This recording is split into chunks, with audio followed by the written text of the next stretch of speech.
আতঙ্কে পল্লী বিদ্যুতের কর্মীরা নিরাপত্তা চেয়ে আইজিপির কাছে চিঠি।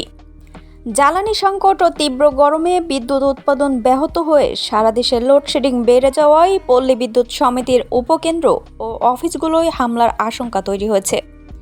এই পরিস্থিতিতে দেশের ৮০টি পল্লী বিদ্যুৎ সমিতির গ্রিড, উপকেন্দ্র ও অফিসে নিরাপত্তা জোরদারের জন্য পুলিশ মহাপরিদর্শক আইজিপির কাছে চিঠি দিয়েছে বাংলাদেশ পল্লী বিদ্যুৎ অ্যাসোসিয়েশন।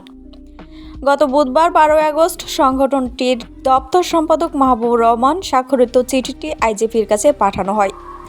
চিঠিতে বলা হয়েছে, জ্বালানি সংকট ও তীব্র তাপদাহের কারণে চাহিদার তুলনায় বিদ্যুৎ উৎপাদন ব্যাহত হচ্ছে, ফলে বিদ্যুৎ সরবরাহ কমে যাওয়ায় সারা দেশে বিশেষ করে গ্রাম অঞ্চলে পল্লী বিদ্যুৎ সমিতির আওতাধীন এলাকায় অতিরিক্ত লোডশেডিং হচ্ছে। এতে জনরোষ বাড়ছে, কিছু এলাকায় বিদ্যুৎ উপকেন্দ্র ও অফিসে হামলার ঘটনাও হয়েছে।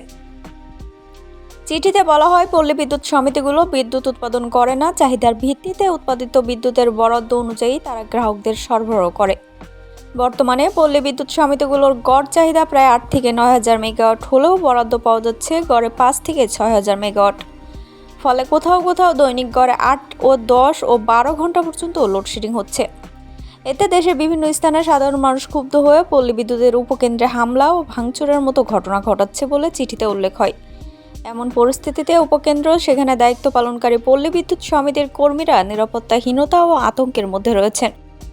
চিঠিতে আরও বলা হয়, দেশের মোট ৫,২০,০০০ গ্রাহকের মধ্যে ৪ কোটি গ্রাহককে পল্লী বিদ্যুৎ সমিতিগুলো বিদ্যুৎ সেবা দিয়ে থাকে, যা মোট গ্রাহকের প্রায় ৮০%। উৎপাদিত বিদ্যুতের প্রায় ৬০% পল্লী বিদ্যুৎ সমিতির আওতাধীন এলাকায় সরবরাহ করা হয় বলে উল্লেখ হয়েছে। এ অবস্থায় দেশের প্রতিটি পল্লী বিদ্যুৎ সমিতির আওতাধীন গ্রিড, উপকেন্দ্র ও অফিসে নিরাপত্তা জোরদারের আদেশ দেওয়া হয়েছে।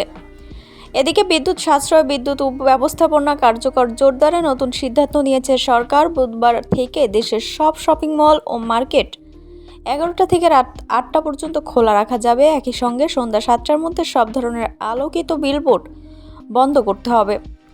এ ধরনের আলোকসজ্জাও বন্ধ রাখতে হবে বলে এক বার্তায় বিদ্যুৎ, জ্বালানি, খনিজ সম্পদ মন্ত্রণালয় জানিয়েছে। নতুন সিদ্ধান্ত অনুযায়ী দেশের বিভিন্ন স্থানে চলমান অনুষ্ঠিতব্য মেলা, বাণিজ্য মেলা, সাংস্কৃতিক অনুষ্ঠান রাত ৮টার মধ্যে শেষ করতে হবে। তবে খাবারের দোকান, হাসপাতাল, ফার্মেসি, ওষুধের দোকান সহ জরুরি সেবা সংশ্লিষ্ট প্রতিষ্ঠানগুলো নির্দেশনার আওতার বাইরে থাকবে। বিদ্যুৎ, জ্বালানি ও বিদ্যুৎ সংকটের পেছনে বিগত সরকারের ভুল নীতি দায়ী বলে মন্তব্য করেছেন প্রতিমন্ত্রী অনিন্দ্য ইসলাম অমিত। তিনি বলেন, চলমান ভোগান্তির জন্য দেশবাসীর কাছে দুঃখ প্রকাশ করছি। বুধবার দুপুরে গণমাধ্যম কর্মীদের প্রশ্নের জবাবে বিদ্যুতের সংকটের বিষয়ে তিনি বলেন, গ্যাস যদি আপনি পর্যাপ্ত সাপ্লাই না করতে পারেন তাহলে বিদ্যুতের সংকট হবে।